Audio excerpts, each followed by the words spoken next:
Omnibus Law Cipta Kerja ya. Memang belakangan ini pemerintah punya gagasan untuk membuat RUU daripada Omnibus Law ya. Tujuan daripada pembuatan Omnibus Law ini memang baik ya, namun dalam proses perjalanan memang terjadi pro kontra di masyarakat ya. Kita perlu lebih cermat, lebih teliti, dan juga harus lebih bijaksana menyikapi semuanya ya. Jangan sampai semua niat baik nanti berakhir dengan masalah-masalah di kemudian hari. Tentu pembahasan ini harus komprehensif. Di antaranya ya, nilai positif daripada Omnibus Law itu merupakan satu metode, satu konsep pembuatan peraturan perundang-undangan yang menggabungkan beberapa aturan ya, aturan yang substansi peraturannya berbeda menjadi satu peraturan yang besar. Jadi kumpulan dari beberapa undang-undang yang dijadikan satu. Tujuannya sangat baik dibentuknya Omnibus Law. Kemudian juga rancangan undang-undang tentang cipta karya ini penting untuk disusun, dibuat, untuk diperbaiki, direvisi dalam rangka menjawab dan mengatasi berbagai masalahnya. Yang mana jika permasalahan tersebut dapat teratasi maka akan berdampak positif bagi peningkatan dan perbaikan ekosistem investasi di tengah persaingan ekonomi dunia yang semakin kompetitif. Jadi niatnya tadi menyatukan suatu perundangan, kemudian juga ini menjadi solusi agar meningkatkan investasi juga dalam rangka persaingan yang kompetisi. Kemudian landasan filosofi undang-undang ini adalah sebagai upaya meningkatkan kesejahteraan masyarakat yang adil dan makmur melalui pemenuhan ihwal atas pekerjaan dan kehidupan yang layak dan mendorong berbagai investasi yang ada. Jadi saya kira itu nilai-nilai positif. Di antaranya yang nilai positif lainnya ini saya sampaikan reformasi regulasi. Alasannya investasi yang susah ya, karena banyaknya proses perizinan selama ini dari pintu ke pintu. Ini harus kita kita perpendek agar prosesnya bisa lebih simpel, lebih sederhana, lebih mudah dan terintegrasi dengan baik. Kemudian juga semangat good and clear governance juga perlu kita tingkatkan dalam upaya pemberantasan korupsi dari masing-masing bidang dari segala proses perizinan yang ada. Kemudian juga hal lain yang perlu menjadi perhatian di sini juga disampaikan bahwa sasaran pembentukan undang-undang ini adalah melaksanakan reformasi regulasi dalam rangka menciptakan lapangan kerja yang mampu menyerap pertumbuhan yang tinggi. Di Indonesia ini penduduknya sangat besar, 267, perlu dapat menyerap tenaga kerja dalam jumlah yang besar. Untuk itu regulasi menjadi penting juga dalam rangka meningkatkan laju pertumbuhan produksi nasional sehingga berimplikasi secara signifikan terhadap pertumbuhan ekonomi. Itu kira-kira nilai positif ya daripada RUU ini. Kemudian hal-hal lain yang harus menjadi perhatian itu diantaranya adalah penyederhanaan proses perizinan membutuhkan telaah lebih lanjut. Nah, ini sekarang di DPR sedang berlangsung. Di DPR ini masih terjadi pro kontra, ada demo para buruh ya. Tentu DPR sebagai lembaga pengawas rakyat harus memperhatikan apa yang menjadi keluhan dan harapan seluruh warga Jakarta. Jadi demo-demo itu bagian dari solusi saluran demokratis kita sebagai bangsa yang demokratis. Jadi kami mengapresiasi teman-teman Bapak Ibu di DPR itu sangat akomodatif mendengar keberatan. Sehingga memang proses DPR ini masih berlangsung. Saya dengar baru 1/8 ini dibahas. Jadi memang perlu kajian ya dari masing-masing badan perizinan. Pasal-pasal Omnibus Law yang belum mencerminkan perlindungan pada buruh, termasuk juga buruh perempuan, itu harus menjadi perhatian. Jadi memang kita mengapresiasi keinginan pemerintah pusat agar proses perizinan, proses penciptaan lapangan kerja bisa berjalan. Namun juga harus diperhatikan bahwa kita harus mengedepankan daripada tenaga kerja masyarakat Indonesia sendiri. Jangan sampai terkesan kita justru memberikan ruang yang berlebihan bagi tenaga kerja asing ini yang diprotes oleh masyarakat. Juga kita harapkan para pengusaha juga memberikan perhatian, kesejahteraan dan perlindungan bagi buruh. Itu juga sesuatu yang penting. Jadi memang perlu ada kerjasama yang baik ya antara pemerintah dengan dunia usaha dan buruh. Perlu ada keterlibatan itu perlu diperhatikan. Nah, beberapa hal yang perlu diperhatikan ini soal pengesahannya masih berproses ya. Saya kira harus masih melibatkan stakeholder. Jadi tidak perlu terburu-buru, jangan sampai nanti undang-undang dibuat dipaksakan cepat-cepat, tapi hasilnya nanti tidak maksimal, tidak optimal, bahkan menimbulkan ekses masalah di kemudian hari. Jadi kami mengapresiasi teman-teman di DPR yang juga akomodatif, ya, menerima masukan dari semua pihak termasuk dari buruh. Tentu juga tuntutan para buruh juga harus rasional. Ya. Kalau tuntutan buruh juga berlebihan, ya pengusaha tidak bisa memenuhi.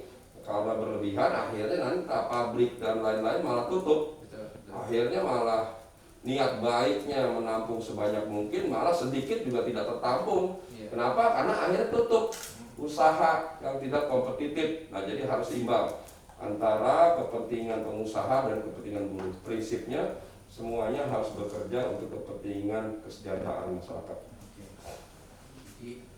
Jelas ya, kalau dilihat tadi seperti pemaparan dari Pak Makhluk, bahwasannya DPR sebenarnya sangat akomodatif,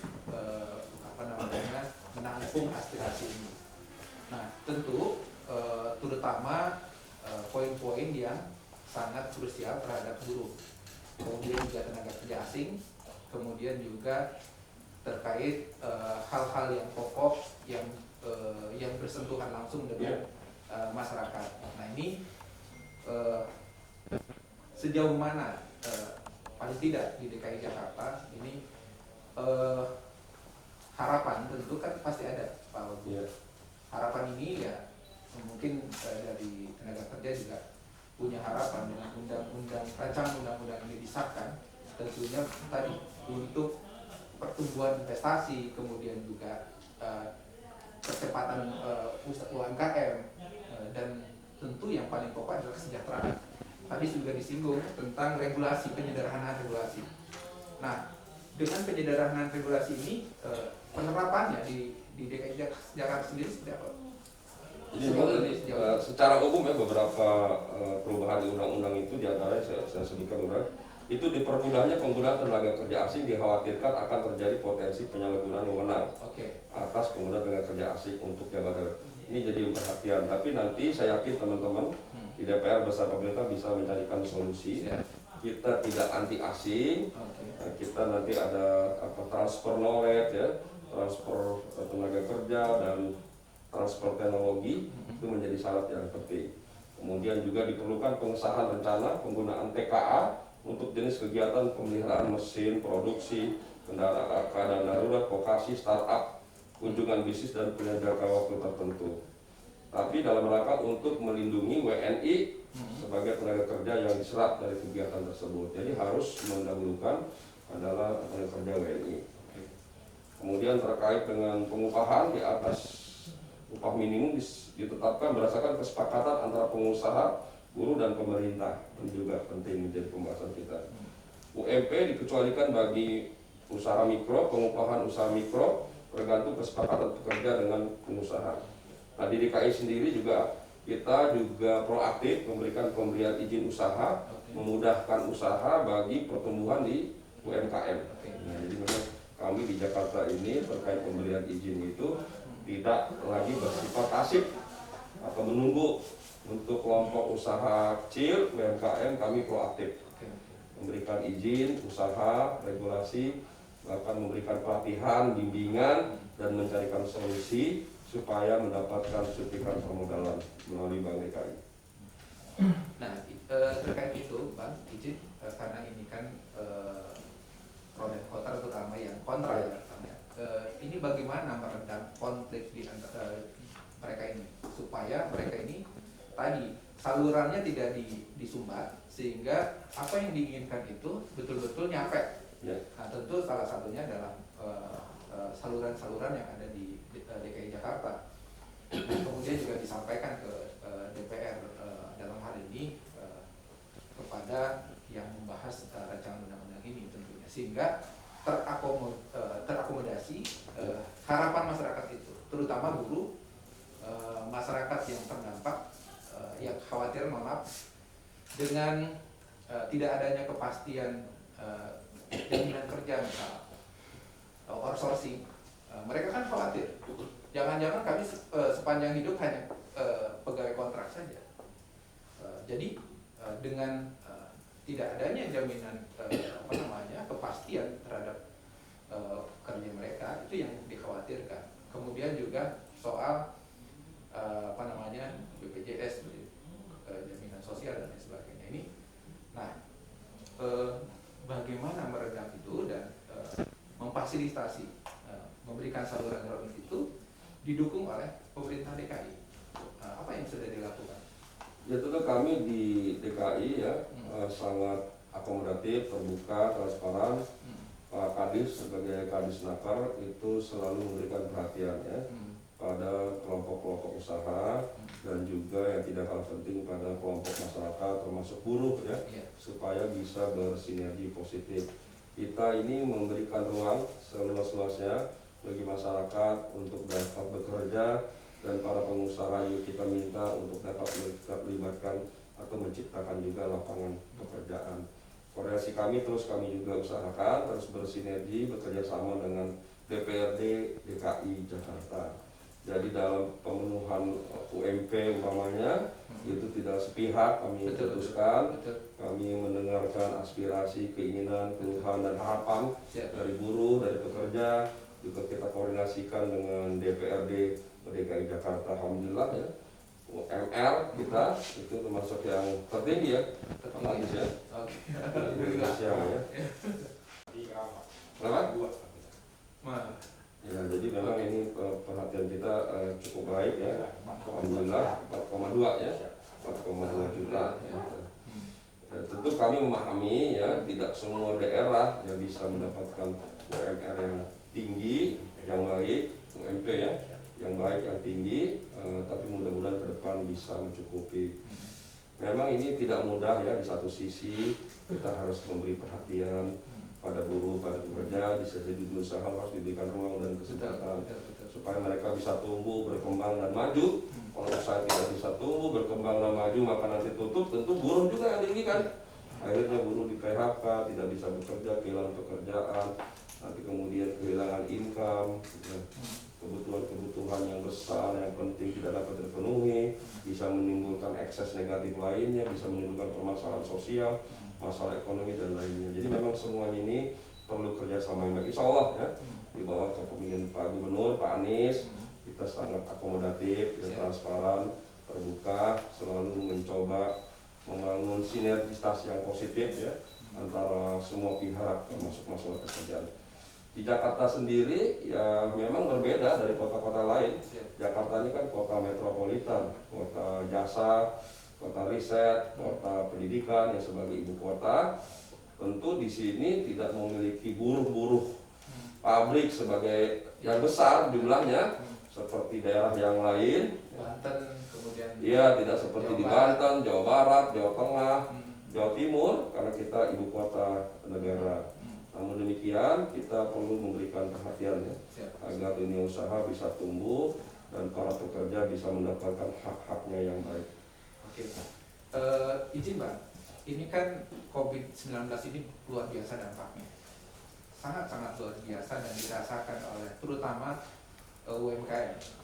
Nah ini membangun optimisme teman-teman pengusaha kecil ini, menengah ini. Apa sih sebenarnya kiatnya Pak?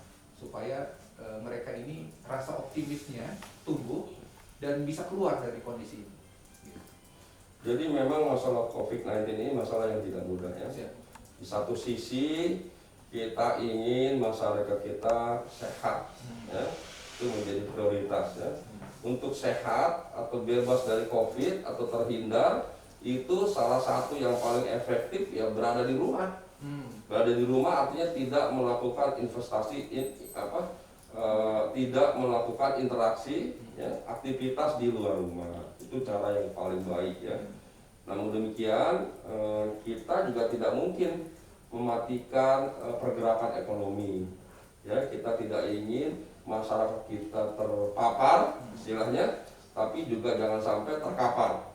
Nah, ini dua masalah yang tidak boleh saling meniadakan. Jadi kesehatan penting, ekonomi juga penting. Jadi satu sisi kita meningkatkan kesehatan masyarakat, di sisi lain kita juga harus menumbuhkan pertumbuhan ekonomi, itu juga sesuatu yang penting.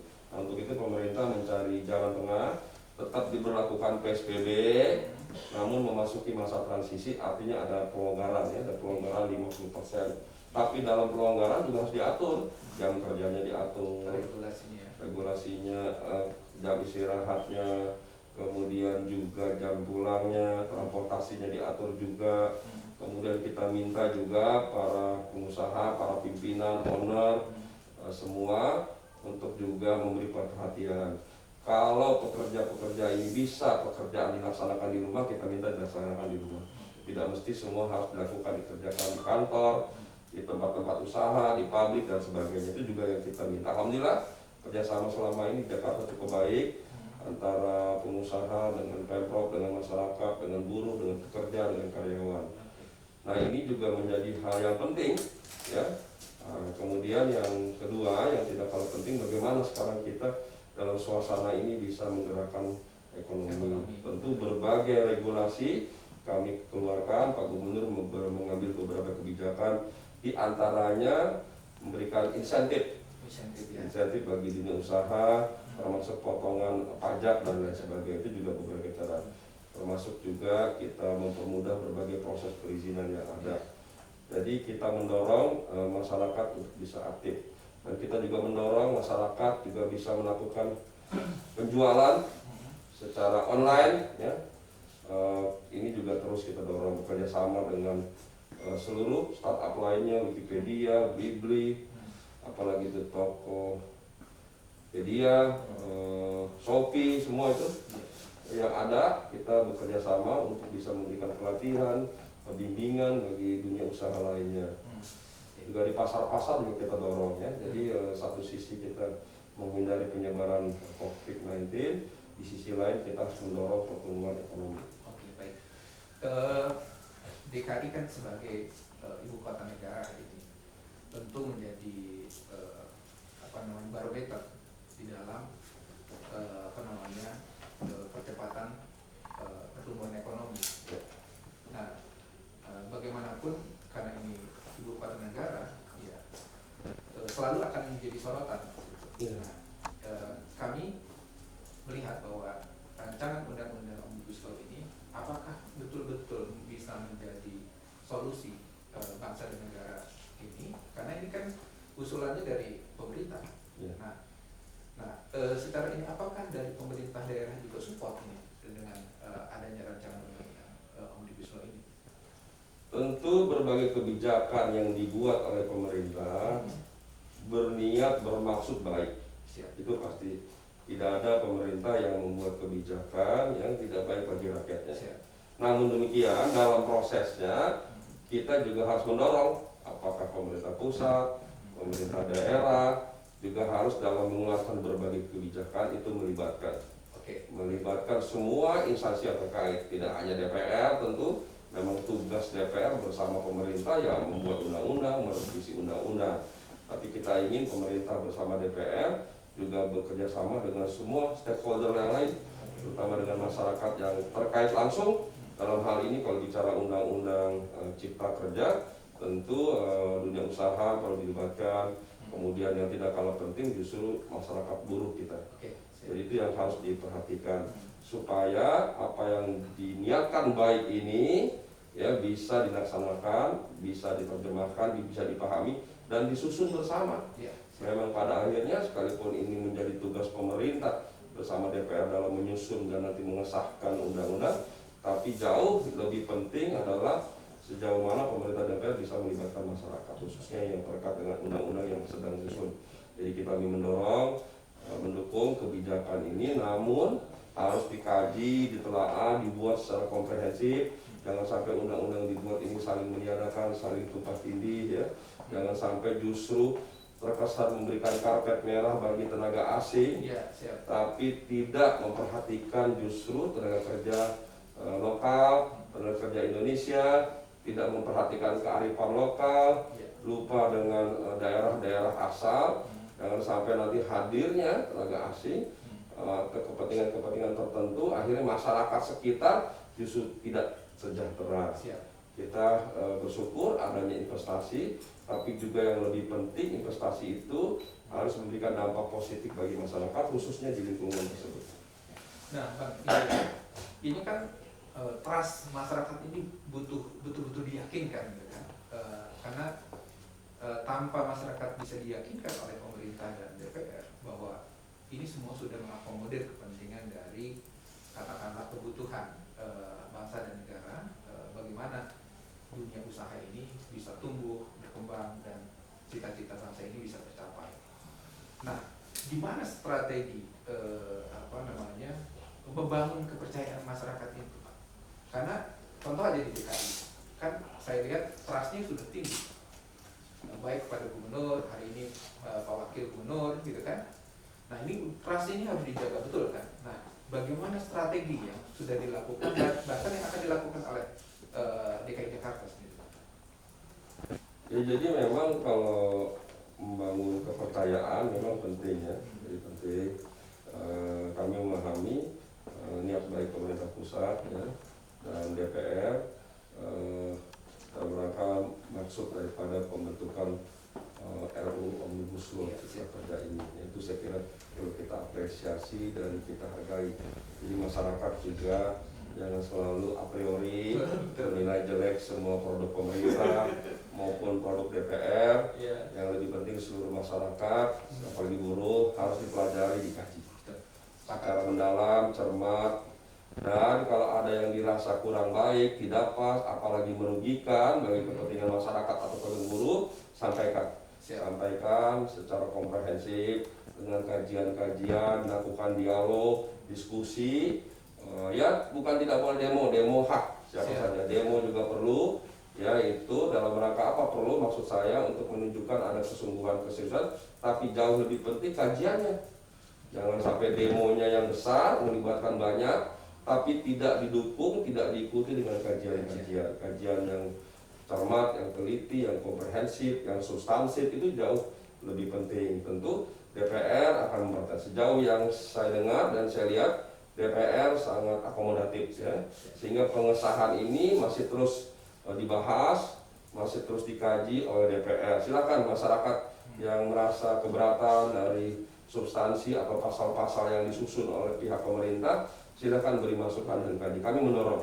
Prinsipnya kami di DKI Jakarta ingin bahwa semua kebijakan yang diambil disusun oleh pemerintah pusat dengan DPR itu memperhatikan kepentingan bangsa, negara, kepentingan rakyat. Karena kami di Jakarta ini menjadi pihak yang mendapatkan dampak atau efek terdepan ini sebagai provinsi ibu kota ya, kalau ada masalah-masalah yang timbul akibat dari RUU Omnibus Law Cipta Kerja ini yang tidak pas. Jadi kami mendorong agar proses ini berjalan.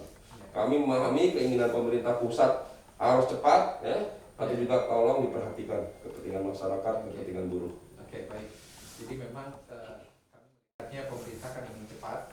Apalagi di COVID-19 ini harapannya adalah bagaimana rancangan undang-undang ketika disahkan ini betul-betul menjadi dorongan atau rangsangan agar kesejahteraan, paling tidak regulasi, penyederhanaan regulasi itu bisa terwujud. Oke, baik. Saya ingin ada closing statement Pak Wagub terkait rancangan undang-undang ini. Saya memberi saran agar RUU ini yang digagas oleh pemerintah agar terus diperbaiki, dibuat lebih substansif, lebih komprehensif dengan mengedepankan, mementingkan kepentingan masyarakat, kepentingan buruh, kepentingan pekerja untuk kesejahteraan dan keadilan. Kemudian para buruh, karyawan, siapapun silahkan sampaikan kajian-kajian, masukan, sampaikan secara bijak, secara komprehensif, secara cermat dan teliti. Juga para dunia usaha, mari kita sama-sama susun RUU ini dengan baik ya, dengan kepala dingin, dengan bijaksana, dan perlu dialog, diskusi, seminar, FDG, dan silakan. Saya kira memang kita harus susun undang-undang karena undang-undang ini menjadi penting ya. Kita mendukung adanya investasi, tapi juga kita harus memperhatikan kepentingan masyarakat. Siap. Terima kasih Pak Wagub.